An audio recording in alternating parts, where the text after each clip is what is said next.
The crown drops before the host understands it is being chosen.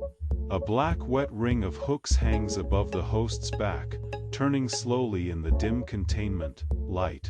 It has no face, no torso, no stomach, no lower body, only a circular crown of curved bone hooks, hanging sensory sacs, and strands of black nerve tissue, trembling beneath it like roots searching for a missing ground. The host is still alive below it. Its vertical spine ridge rises beneath translucent skin plates, flexing with slow breath. The parasite waits exactly above that ridge, as if measuring the only structure it lacks. Then the hook-crown falls. The ring closes around the upper spine with a silent clamp. Bone hooks lock into the outer plates. Black nerve threads spill downward across the host's back, spreading in branching lines over the living spine. The host's limbs stiffen. Its own body tries to move away, but the new crown pulls upward, and the host rises. The parasite has become taller, not by growing. By wearing another creature's spine. This alien species is incomplete by design. In its waking form, it is only a crown of organs suspended around an empty center. The empty space is not damage, it is the species' natural anatomy. There is supposed to be something missing.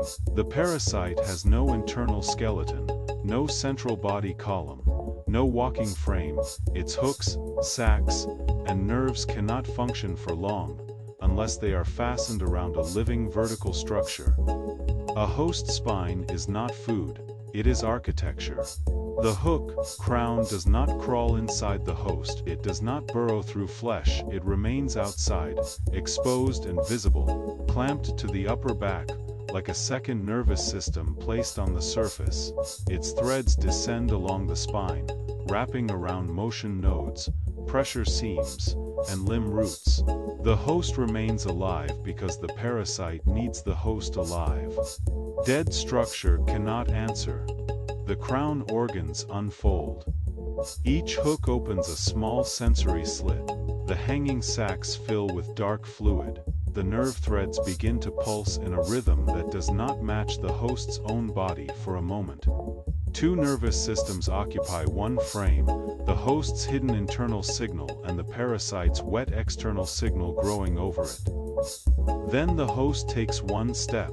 It is wrong. The limb moves too late, then too far. The spine bends upward as if pulled by invisible hands. The head of the host lowers, not in fear, but because the crown has no head of its own and uses the host's body angle to sense the room. The parasite is not riding, it is not steering like a creature on a mount. It is completing a missing body plan. Before attachment, the crown is dying. That is the species rule. When a hook-crown wakes, its organs unfold for only a few minutes. If it finds no living spine, the hooks curl inward, the sacs collapse. The nerve threads knot around the empty center and strangle the crown from within. Its body is a question that can only be answered by another body in the containment space. A second crown wakes too far from any host.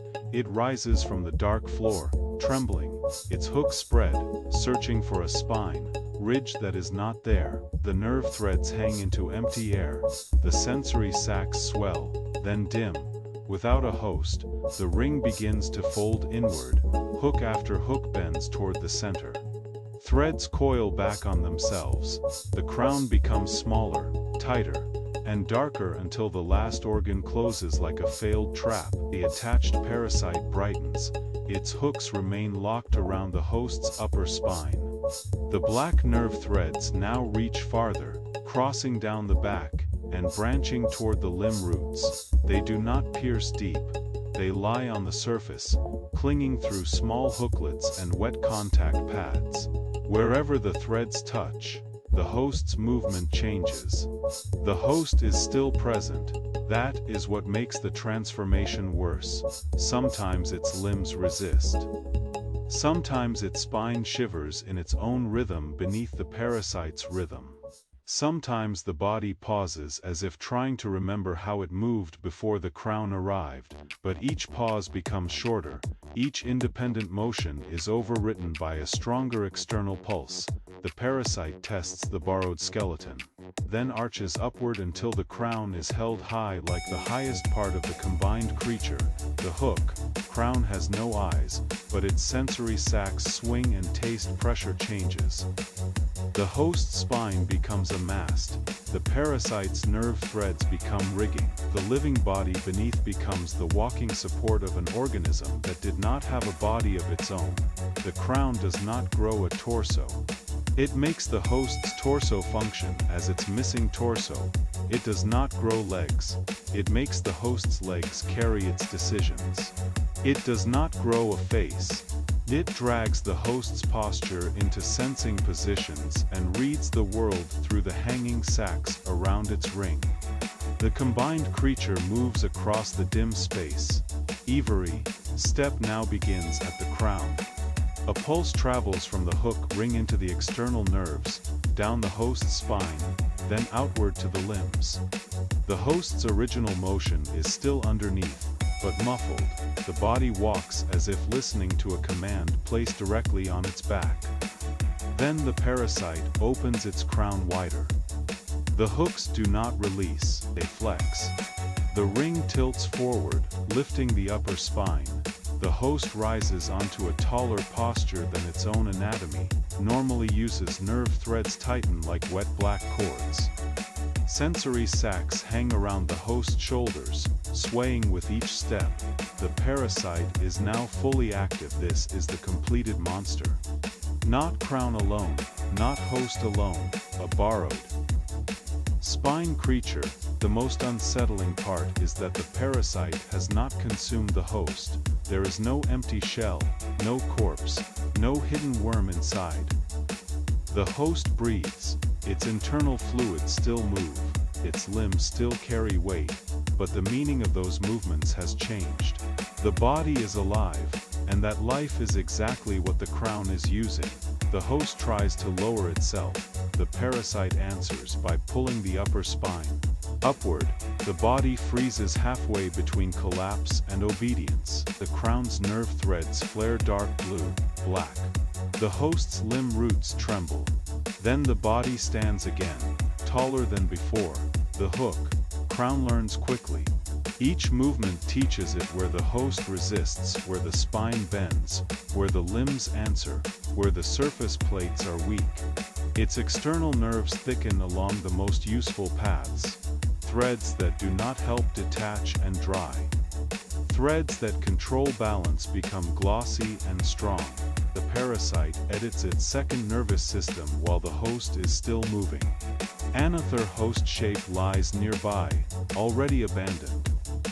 The old crown is gone, but thread scars remain across its spine plates. The body is not the parasite's goal forever. It is a structure to be used until the hook ring can transfer, reproduce, or fail. The parasite's life is not centered on killing. It is centered on borrowing vertical life long enough to become functional. Now the active crown begins the final stage. The sensory sacs lift. The hooks tighten once more. The external nerve system spreads into a dark branching mantle over the host's back. The host no longer steps in confused bursts. It walks smoothly now, but the smoothness is not recovery, it is loss. The independent body has become useful. The parasite has learned the spine. The host crosses the containment space with the Hook-Crown held high.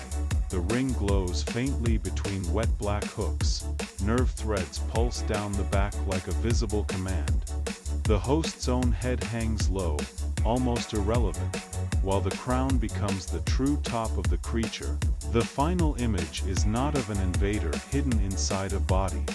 It is of a monster completed on the outside, a floating crown that had no body, a living host that still has one and between them, a spine that no longer belongs to only one creature,